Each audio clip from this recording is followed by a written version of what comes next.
এই গল্পটি শুনুন, অনেক বড় একটা শিক্ষা পাবেন। একজন তরুণ ছিল, সে ছিল এতিম। তার মনে পড়াশোনার জন্য প্রবল আগ্রহ জন্মাল। পাড়া প্রতিবেশীরা বলতে লাগল, এ ছেলে চলবে কিভাবে? না আছে বাবা, না আছে মা, না আছে কোনো ঘর, তাহলে কিভাবে পড়বে? হজরত রুমি রহমাহুল্লাহ বলেন, ওই তরুণটি জঙ্গলে একটি ছোট কুড়ে ঘর বানিয়ে নিল। সকালে মাদ্রাসায় যেত আর সন্ধ্যায় সেই জঙ্গলে ফিরে আসত। সেখানে আল্লাহর ধ্যানে মগ্ন থাকত আর পাঠ মুখস্থ করত। একদিন একটি রাজকন্যা তার বান্ধবীদের ও দেহরক্ষীদের সঙ্গে জঙ্গলে ঘুরতে গিয়ে পথ হারিয়ে ফেলে। সন্ধ্যা হয়ে যায়, রাত গভীর হতে থাকে। ভয়ে কাঁপতে কাঁপতে সে এসে সেই তরুণের কুড়ে ঘরের সামনে পৌঁছায়। রাজকন্যা বলল, জঙ্গলে সিংহের গর্জন শোনা যাচ্ছে, নেকড়ের ডাক শোনা যাচ্ছে। সে একা হয়ে পড়েছে, বান্ধবীরা ও দেহরক্ষীরা আলাদা হয়ে গেছে। তরুণ জানত ঘর একটাই, রাতের বেলা দরজা বন্ধ রাখতে হয়, পশু পাখির আক্রমণ হতে পারে। সে মেয়েটিকে থাকতে দিল, কারণ মেয়েটি কাঁদতে কাঁদতে বলেছিল, আমার কোনো আশ্রয় নেই, আমি বাইরে থাকলে বন্য জন্তু আমাকে খেয়ে ফেলবে। তরুণ বলল, ভিতরে থাকো। মেয়েটি ঘরে এলো, একটি প্রদীপ জ্বলছিল আর তরুণ পাঠ মুখস্থ করছিল। আমাদের নবী হজরত মুহাম্মদ সাল্লাল্লাহু আলাইহি ওয়াসাল্লাম বলেছেন, যেখানে এক নারী ও এক পুরুষ একা থাকে, সেখানে তৃতীয় জন হয় শয়তান। তবুও সেই তরুণ সারা রাত মেয়েটিকে বলল, ঘুমাও। কিন্তু রাজকন্যা বলল, ঘুম তো আমার চোখেই আসছে না। এমন অবস্থায় তরুণ সারা রাত পাঠ মুখস্থ করতে লাগল। মাঝে মাঝে প্রদীপের শিখায় নিজের আঙুল দিত, যখন ব্যথা পেত হাত সরিয়ে নিত। এভাবে একে একে সব আঙুল পুড়ে যায়। সকালে সূর্য উঠতেই তরুণ বলল, এখন তুমি বেরিয়ে যাও, নিজের জায়গায় ফিরে যাও। রাজকন্যা বেরিয়ে গেল। তখন রাজার লোকেরা তাকে খুঁজছিল। রাজা নিজেও জঙ্গলে ছিলেন। আমার মেয়ে ফিরে এসেছে। রাজা একান্তে মেয়েকে জিজ্ঞেস করল, তুমি কোথায় ছিলে? এটা সবাই জানলে আমাদের অসম্মান হবে।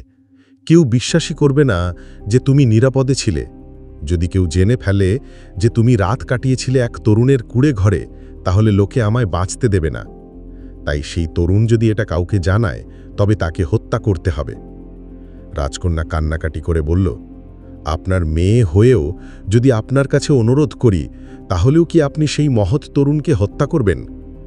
রাজা বলল, আমি রাজা, আমারও দুর্বলতা আছে, আমি এটা ছেড়ে দিতে পারি না। তরুণকে ধরে আনা হলো, তাকে একা কারাগারে রাখা হলো। রাজার ঘনিষ্ঠদের দ্বারাই পাহারা বসানো হলো।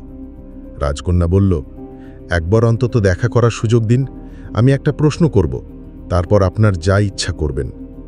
তরুণ সামনে দাঁড়িয়ে, রাজকন্যা পর্দার আড়ালে, রাজা মাঝখানে।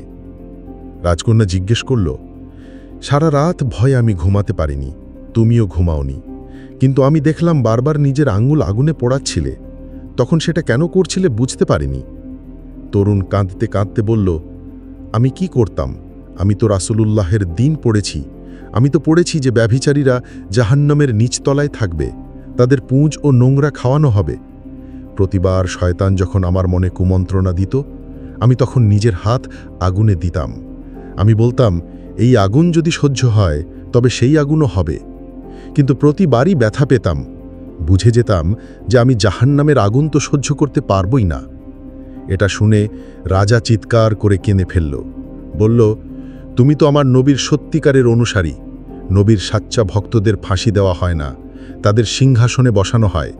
এখন তোমাকে কোনো শাস্তি দেওয়া হবে না, বরং আমি আমার মেয়ের সঙ্গে তোমার বিয়ে দেব, এবং আমার মৃত্যুর পর এই সিংহাসনের উত্তরাধিকারী তুমিই হবে। তরুণ তখন বলল, তোমরা সবাই বলেছিলে দিন থেকে কি মেলে? আজ দেখো, আল্লাহ দ্বীনের মাধ্যমে আমাকে সিংহাসনও দিয়ে দিয়েছেন।